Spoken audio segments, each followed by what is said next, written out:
계속해서 읽을까요? 주님과 한편된 사도 요한. 다 같이 읽읍시다. 시작. 주님과 한편된 사도 요한. 그거에 지금 마무리를 했는데 챕터 8입니다. 주님과 한편된 사도 요한에게 주님이 주신 복음의 비밀, 예수님의 유언. 우리가 7번까지는 사도 요한이 주님 편에서 어떤 모습을 보였는가를 주로 봤습니다. 마지막은 주님이 사도 요한 편이 되셔서 무엇을 허락하셨고 그걸 증명하셨느냐입니다. 여러분, 주님과 한편된 사이에 가장 중요한 것은, 결론은 주님이 그 사람에게 어떻게 편되어셔서 어떤 일을 하셨는가를 객관적으로 증명하심으로 말미암아 한편된 사이가 확인되는 것입니다. 대부분의 많은 분들이 다 주님 편에 살죠. 중요한 건 주님이 그의 편으로 뭘 하셨느냐입니다. 그래서 주님이 사도 요한 편으로 하신 것이 가장 두드러지는 게 뭐냐? 바로 주님의 유언을 사도 요한만 받아 썼다는 것입니다. 받았다는 것이에요. 그게 바로 요한복음 14장, 15장, 16장입니다. 여러분이 성경을 보면 요한복음 14장, 15장, 16장을 보면 다른 마태, 마가, 누가복음과 공유한 사실이 하나도 없음을 알고 유일하게 요한복음에만 기록되어 있음을 알 것입니다.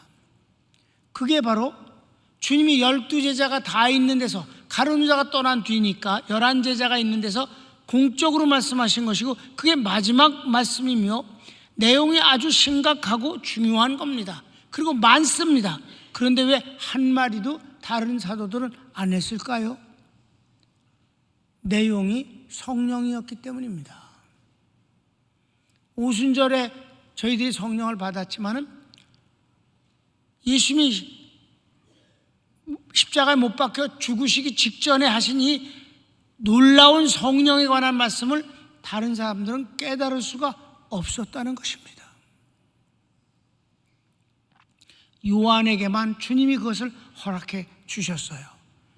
그래서 여러분, 실제적으로 역사하는 존재가 아주 중요한 게 마귀와 하나님 아닙니까? 그럼 마귀에 대해서도 신학교에서 가르치지 않습니다. 왜? 영이기 때문입니다. 잘 모릅니다. 신학에서 지금까지 2000년 동안 어떤 신학교에서도 마귀를 가르친 적은 없습니다. 마찬가지입니다. 주님을 우리에게 나타내 보이시는 분이 오직 성령님이십니다. 내가 다니는 신학교 당시 때는 성령론을 가리키는 신학교가 한 군데도 없었습니다. 가슴이 터질 일입니다. 실제 오늘 역사하시는 분은 성령님이고, 오늘 역사하는 건 마귀입니다. 귀신입니다. 이 영적 존재에 대해서 모른다는 것은 답답한 일이옵시다. 그런데 이 성령님에 대해서 우리에게 주시는 성경은 가장 깊이 있게 다루어 주신 데가 요한복음 14장이며 사도 바울의 고백에 의해서 되어진 고린도전서 2장이 바로 그곳이고, 그리고 은사에 관해서는 고린도전서 12장부터 14장까지가 나오는데, 성령 그분과 우리의 관계를 깊이 있게 다룬 것은 요한복음 14장이고 16장입니다. 만일 14장이 없었더라면 큰일 날 뻔했습니다. 우리는 지금 그걸 공부하고 있습니다. 주님이 요한과 한편 되어 주서 허락해 주신 선물이 바로 이 유언이다. 그 내용이 성령이다. 그 성령에 관해서 말씀하는 것 가운데서 가장 중요한 부분이 14장인데, 여러분, 주님이 유언을 시작하시면서 약속을 하십니다. 3가지를 하십니다. 14장에서 뭔 줄 아십니까?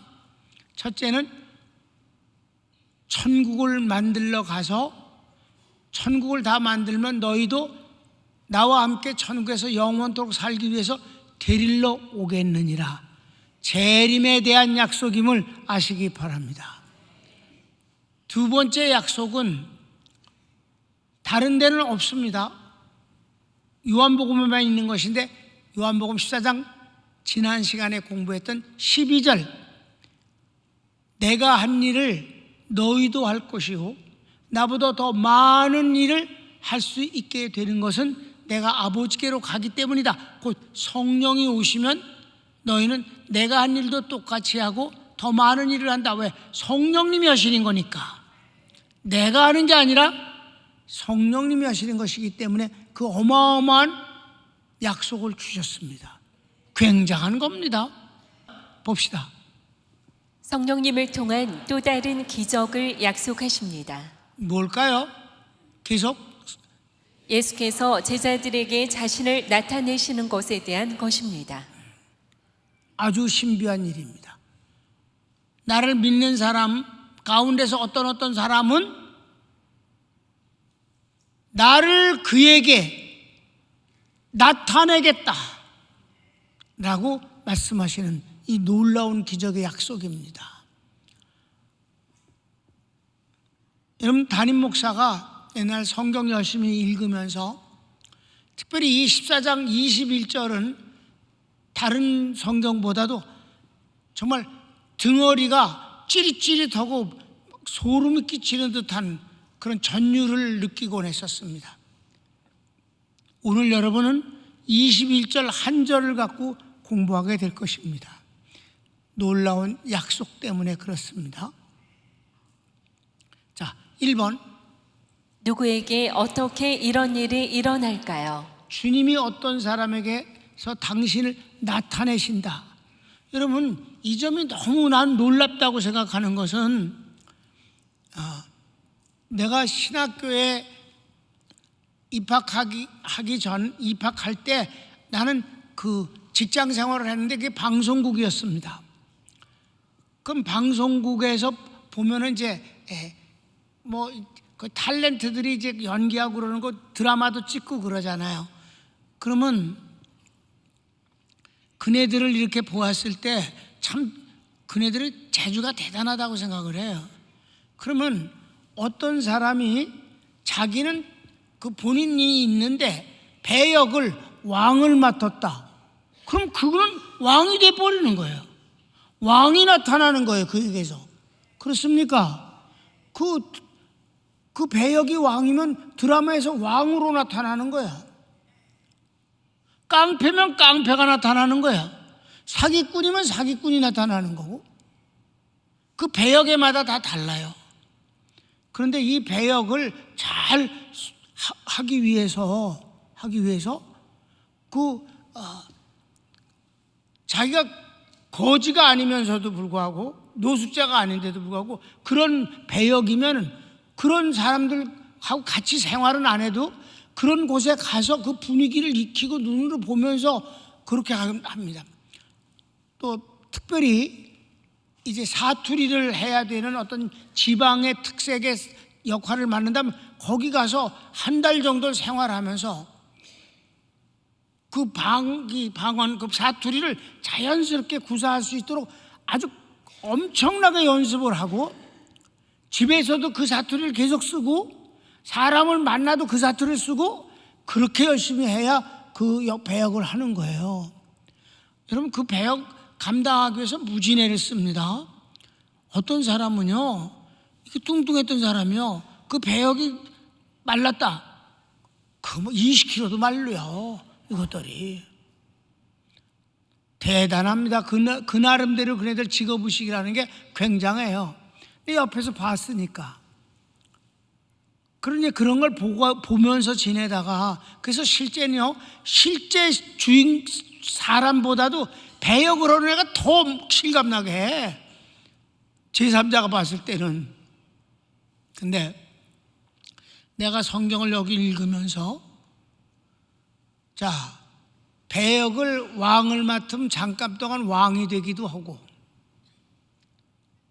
사기꾼으로 나타나기도 하는데 주님이 나에게서 당신을 드러내신다? 여러분, 얼마나 어마어마한 일입니까? 그분이 누군데? 천지를 지으신 창조주셔요. 심판으로 지옥을 보내시고 구원으로 천국을 주시는 분이십니다. 그 전지전능하신 하나님이 나에게서 나타나신다고? 이건 배역이 문제가 아니잖아요. 그건 가짜인데 이건 진짜잖아. 왕 역할을 하는 것이지 왕은 아니잖아. 근데 내게서 나타나시는 진짜 주님이시잖아. 하나님이시지 않냐 이 말이에요. 설명을 듣고 보니까 어때요? 굉장하지 않습니까? 그러니까 등어리가 찌릿찌릿한다 이 말이에요. 여기 21절을 읽으면. 여러분, 난 오랜 동안 이거를 묵상하고 기도하고 그러면서 이걸 체험했고 그 주인공이 됐습니다. 여러분은 어때? 잠깐 20분 동안 들어서 그 주인공이 되는 게 얼마나 좋겠어? 부러워. 부럽다는데도 아무렇지도 않아. 부럽다고 그러면 좀 잘난 체 해야 되잖아. 아, 내가 그럼 부러운 인간이구나. 이렇게.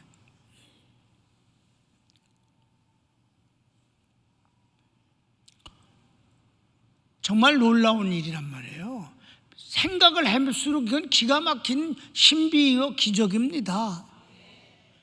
그 앞부분에 지난 시간에 했던 나보다 더 큰 일도 행하리라는 것도 그것도 엄청난 일이에요. 그것도 성령님에 의해서 되어지는 일이며 그것을 구체화한 게 이거예요. 그게 바로 주님이 나타나시는 일이거든. 자, 1번. 주님의 말씀을 순종하는 자에게입니다. 누구에게 이런 일이 일어나냐? 순종하는데 그전엔 믿는 사람이죠. 믿는 사람이 순종을 하지 믿지 않는데 무슨 순종을 하겠어? 믿고 순종하는 사람입니다. 자, 21절을 네 수로 나누었는데 1번입니다. 시작. 나의 계명을 가지고 지키는 자라야 나를 사랑하는 자니. 주님의 말씀을 지키는 사람입니다. 두 번째는 주님을 사랑하는 자입니다. 2번 읽읍시다. 나를 사랑하는 자는 주님을 사랑하는 사람에게 이런 일이 일어나는 거예요. 주님이 당신을 나타내시는 거예요. 믿고 순종하는 사람, 두 번째 사랑하는 사람이에요.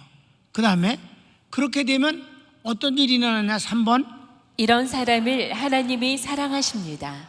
하나님의 말씀을 순종하고 사랑하는 사람은 하나님이 사랑하셔요.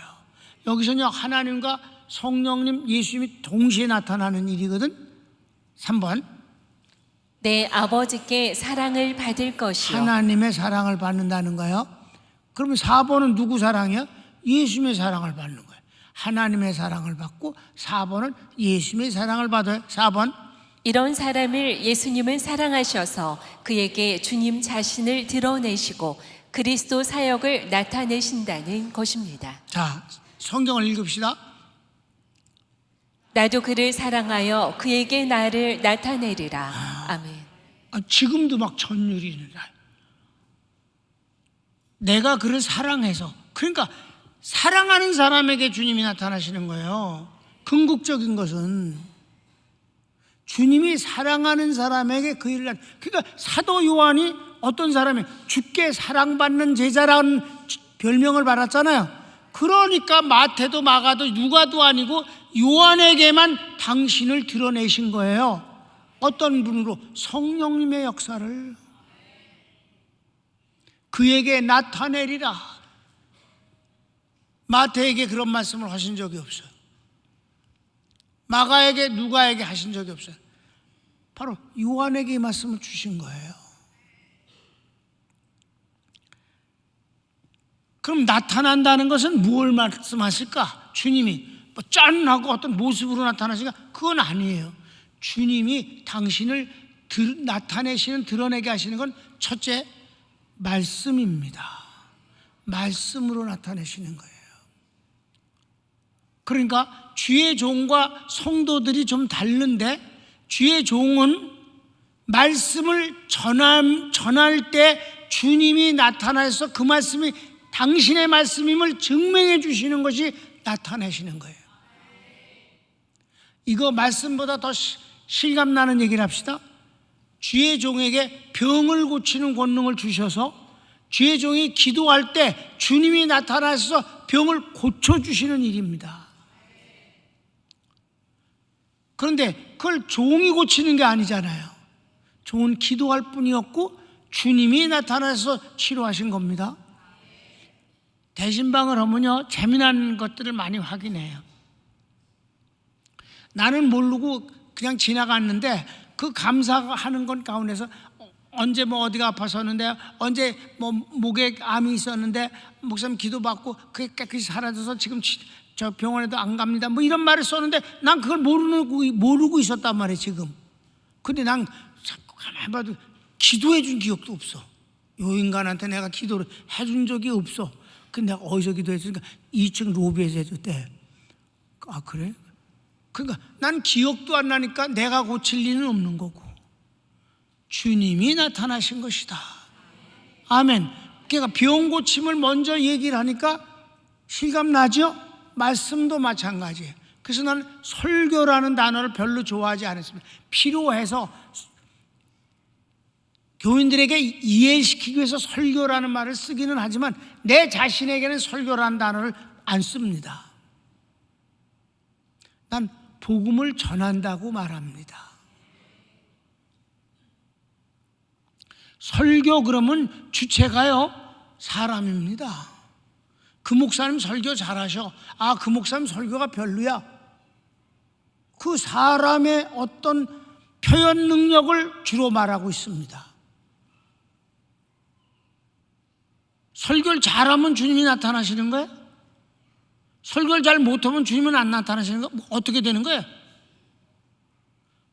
복음을 전하면 그 전하는 사람이 주님을 믿고 순종하고 사랑하는 사람이면 그 말씀을 통해서 주님은 나타나시는 거예요. 믿고 순종하고 주님을 사랑하는 사람이 기도하면 주님은 나타나셔서 병을 고치시는 것이고, 상담을 하면 주님이 나타나셔서 지혜를 주심으로 그에게 도움이 되고 좋은 결론을 얻게 하신다, 이 말이에요. 이게 주님이 나타나시는 거예요. 말씀과 관계에서. 또 병을 치료할 때 나타나시는 것입니다. 그러면 성도들은 어떠냐? 똑같은 건데 수혜자이지. 주의 종은 전하는 자로서 주님이 나타나시는 거고, 성도들은 그걸 받아들일 때 주님이 나타나시는 거예요. 똑같이 앉아서도요 은혜를 못 받는 사람이 있습니다. 아무 감동이 없어. 그냥 아무 적이 없어. 그냥 지나가는 거야. 주님이 그에게 안 나타나시는 겁니다. 그 말씀이 은혜가 되고, 아멘, 아, 이건 하나님이 내게 주시는 하나님의 말씀이다 라고 생각을 하면서 받아들일 때 그게 주님이 나타나심입니다. 말씀 말이에요. 설교를 통해서 사람의 말 때문에 그건 감동이지. 은혜는 하나님의 것을 하나님이 주시는 거예요. 그거 수도 없이 반복했죠? 은혜는 하나님께서 하나님의 것을 하나님이 직접 주시는 걸 은혜라 부른다. 카리스, 선물이다. 하나님의 선물이에요.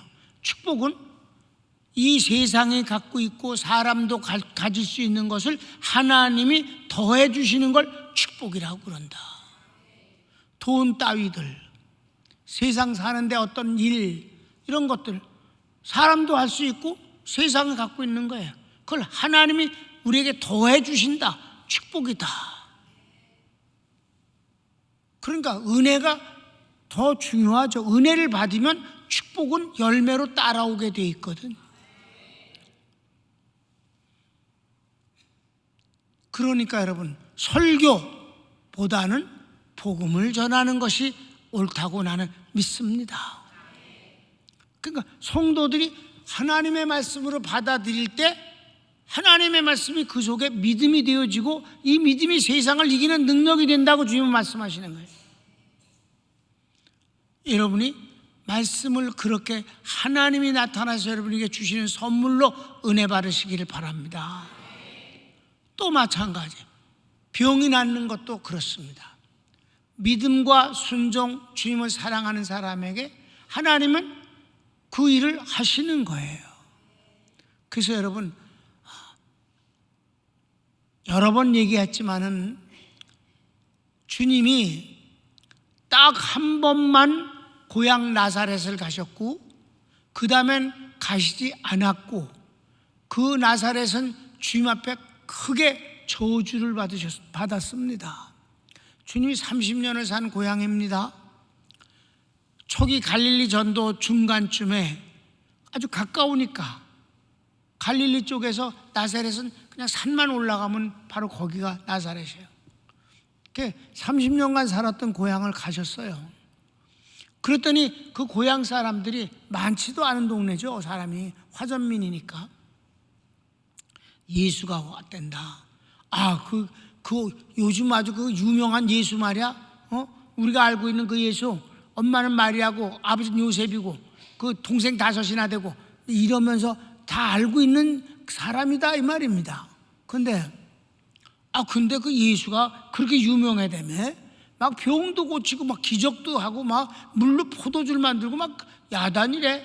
그런 예수가 온다. 그러니까 궁금하고 호기심도 생기고 그런 가운데서 예수님이 오셨어요. 그리고 주님이 그날이 주님의 날이에요. 회당에서 말씀을 읽고 이 말씀이 오늘날 너희에게 응했다. 곧 그리스도라 이 말입니다. 내가 그리스도다. 기분이 아주 안 좋아. 지가 그리스도랜데 아니 엊그제까지 목수 망치지라고 그러던 게 어떻게 갑자기 나타나갖고 졌다고 소리를 해도 되는 거야? 이런 식이야. 시기심이 막 올라오는 거야. 믿고 순종하고 사랑커녕은 시기심으로 가득한 거예요. 그래서 마가복음에서는 뭐라고 말씀하시느냐? 예수께서 고향에 가셔서 아무런 능력도 행하실 수 없었으니 이는 그들이 믿지 아니함일러라. 그래서 주님이 너희들이 믿지 아니함이 뭐냐? 선지자가 고향에서 대접을 받은 적이 없다. 그들이 선입견을 딱 갖고 있어서 옛날의 그 모습을 절대 포기하지 않기 때문에 그걸 옛날 그대로로 우리 앞에 있기를 바라는 거예요. 그래서 예수님이 어떻게 했어요? 낭떠러지게 해서 떨어뜨려 죽이려고 그랬다니까 그네들이. 근데 주님이 그냥 그들 사이로 유유하게 빠져나오셨어요. 다시는 안 가셨어요. 나사렛은 저주받았습니다.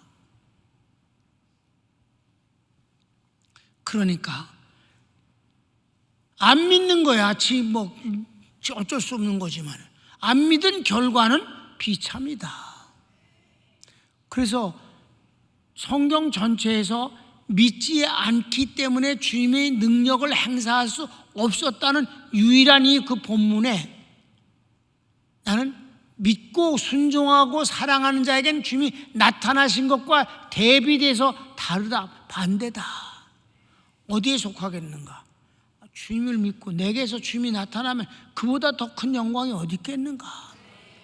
아니 인기 얻고 돈도 버는 탤런트들이 이런저런 역할을 잘 소화하고 너무 똑같이 하고 잘하기 때문에 그런 칭찬을 듣는데 그래도 그건 가짜 아니냐? 흉내내기지, 꾸며내는 것이지. 우리는 주님이 직접 나타나신다. 어마어마한 일이 아니겠는가? 여기서 한 가지 더 나가서 주님이 정말 사랑하는 종에게는 성도들을 위해서 응답을 주셔야겠는데 말씀으로만 주시지 아니하고 어떤 병을 고쳐주시는 것으로만 하지 아니하시고 주의 종의 모습으로 그에게 꿈에 나타나서 위로도 하시고 축복도 하시고 어떤 것을 요구도 하시고 그러심으로 그를 쓰시는 것을 확인시켜 주신다. 나타나시는 꿈을 통해서 나타나실 때는 단순한 위로 정도 차원이 아니라 주로 주님이 그를 쓰시겠다는 점에서 요구하는 점이 많은 것입니다. 그럴 때 성도가 주님 앞에 쓰여질 때 그걸 확신을 갖지 못했을 때 이런 한 번의 체험은 즉각 행동으로 옮기게 되더라 이 말입니다. 근데 이거는요, 다른 데 가서는 할 수 없는, 공유할 수 없는 신비한 하나님의 역사임을 아시기 바랍니다. 절대 딴 데서는 할 수가 없어요. 그래서 2번을 봅시다. 믿지 않는 자들에게는 결코 주님이 나타내지 않으십니다. 그럼 안 나타나요. 같은 자리에 앉아 있어서도 마찬가지다. 그러니까 21절 한 절이 그 나타나심에 대한 것이고 22, 23, 24 세 절은 믿지 않는 자들에게 나타나지 않는 이유를 말씀하는 건데 그게 21절을 뒤집으면 그대로예요. 다 성경을 읽어봅시다. 시작. 가룟신 아닌 유다가 가로되 주여 어찌하여 자기를 우리에게는 나타내시고 세상에게는 아니하려 하시나이까. 예수께서 대답하여 가라사대 사람이 나를 사랑하면 내 말을 지키리니 내 아버지께서 저를 사랑하실 것이요 우리가 저에게 와서 거처를 저와 함께 하리라. 나를 사랑하지 아니하는 자는 내 말을 지키지 아니하나니 너희의 듣는 말은 내 말이 아니요 나를 보내신 아버지의 말씀이니라. 아멘. 아주 놀라운 말씀이에요. 맨 마지막 말씀. 너희가 나한테 말을 들었니? 내 말 아니야. 아버지의 말씀이야. 여러분, 예수님도 당신의 말씀을 하시지 않았다고 그랬어요. 하나님의 말씀을 전했다고 그랬습니다. 그러니까 여기서 말씀을 믿고 순종하고 지키고 사랑하고 이건 다 하나다. 그러니까 내 말을 주의 종인 목사님의 말을 하는 게 아니라 주님의 말씀을 전하는 것이고 그 말씀은 곧 하나님의 말씀이고 주님을 사랑한 사람 하나님이 그를 사랑하시고 주님도 그를 사랑해서 그에게 당신을 나타내기를 주저하지 않으신다. 믿지 않는 자에겐 주님이 절대 당신을 나타내지 아니하신다. 사랑하는 여러분, 더 많이 주님을 체험하면 어떨까요? 여러분에게 주님이 자주 나타나시면 얼마나 좋습니까? 근데 그렇게 어려운 게 아니다. 연습할 것도 없다. 어디 가서 훈련받을 것도 없다. 그냥 주님의 말씀을 믿고 순종하고 주님을 사랑하면 그걸로 끝이다.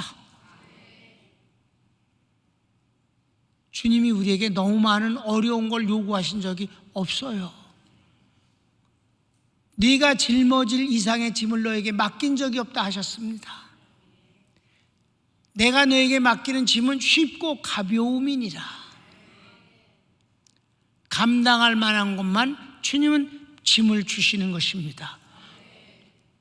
무리하게 욕심을 통해서 많이 짊어져도 소용이 없는 거예요. 그러니까 우리 주님은 우리에게 자유를 주시는 분이에요. 평안을 주시는 분입니다. 진리를 알지니 진리가 너희를 자유케 하리라. 여러분 어때요? 오늘 말씀 너무 좋지 않습니까? 여러분, 담임 목사가 아주 젊었을 때부터 이 말씀을 인해서 14장 12절 말씀, 내가 하는 일을 네가 할 것이요 더 많은 일을 할 수 있다. 근데 깜짝 놀랐습니다. 내가 대한항공하고 아시아나항공 그 탄 비행기 마일리지를 이렇게 하면 230만 마일 정도 되거든. 그러니까 그게 어느 정도냐? 지구를 몇 바퀴 돌았냐? 그러니까 98바퀴고요. 목사님, 그거보다 더 놀라운 건요, 달을 5번 왕복한 거리입니다. 그게 더 마음에 들어. 내가 언제 달 가겠어? 못 가지. 달을 5번 왕복한 거리라. 하나님 더 많은 일을 할 수 있느니라. 그럼 그게 내가 한 일이겠나? 택도 없는 소리입니다. 성령님이 하신 일이에요. 성령님에 의해서 그분이 나타나셔서 하시는 일이다. 여러분, 내가 한다고 그러면 얼마나 그 짐이 커요. 안 되면 그거 망신스럽고 부담돼서 얼마나 신경 쓰이겠어. 난 하나도 부담을 안 가져도 돼. 그분이 고치시면 고치시는 거고, 아니면 아닌 거지. 거기서 내가 거기서 내 감정이 왜 흔들려? 거기서 흔들리는 거는 지가 고치려고 그래서 그래. 어떤 치유복음 공부하고 목사님, 담대히 이제 환자를 위해서 기도해야 됩니다. 하나님 위임해 주신 권능 갖고 기도하세요. 여러분 절대 주저하지 하면 안 됩니다. 목사님 근데 있잖아요, 그 10명을 놓고 간절히 기도했는데 그 중에 1명뿐이 안 나. 그럴 때 9명은 안 났거든요. 그 좀 그래요. 그래서 야, 1명이 어디니 이 새끼야. 1명이. 그리고 그 1명이 네가 고쳤니? 하나님 고치셨잖아. 왜 9명이 안 난 걸 네가 책임지려고 그러니? 주님이 안 고치실 뿐이고 그 본인의 원인이 될 수도 있는 거지. 왜 네가 신경을 써? 넌 빼, 제발 넌 빼. 넌 빼고 그냥 주님이 나타나시길 기도해. 그 말을 그렇게 못 알아먹고 그래도요. 그래도 목사님, 왜 뭐가 그래도야? 왜 자꾸 자기를 내세워? 여러분, 바울이 아테네에서 자기를 자꾸 자기의 철학적 지식과 이런 것들을 자꾸 통해서 예수님을 전하고자 했더니 돌아오는 게 뭐예요? 이 말쟁이가 뭘 전하느냐? 그러니까 죽었다 살아난 그런 신을 전하는 거야? 더 이상 들으려고도 하지도 않았다 그랬어요. 그리고 마지막 뭐라 그랬어요? 별로 사람들이 안 믿고 바울과 개인적으로 친하여 몇 사람이 믿었더라. 개인적으로 친해서 믿었다는 걸 뭘 믿었다는 거야? 그것도 불안스러워. 그래서 예수님을 믿었다는 거야? 바울의 말을 믿었다는 거야. 그러니까 바울이 나중에 회개하고 고린도전서 2장 1절부터 5절까지 해서 뭐라고 그랬습니까? 절대로 내가 공교한 말로 전도하지 아니하기로 작정하고 예수님이 십자가의 복음 외에는 알려고도 하지 않겠다. 그리고 내가 지혜롭고 아름다운 말로 복음을 전하려고 하지 아니하고 오직 성령에 의해서 복음을 전함으로 말미암아 너희의 믿음이 내 말 솜씨에 있지 아니하고 성령으로 말미암은 믿음이 있게 하기 위함이라. 얼마나 자유로운가, 완벽하지 않은가. 이게 바로 주님이 나타나시는 일입니다.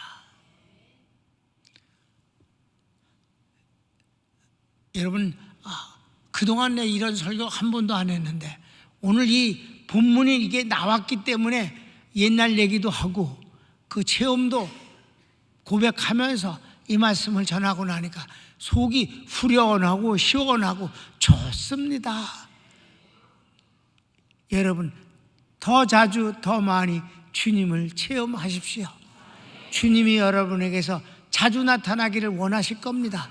왜냐하면 성령님이 우리 안에 거하시면서 그분이 안타깝게 호소하는 것은 너희 속에 계신 성령을 근심되게 하지 말라. 멀리서 찾아오시는 게 아니고 이 속에 계신 성령이 드러나는 것뿐이니까 얼마나 가까운 것인가. 손을 모읍시다.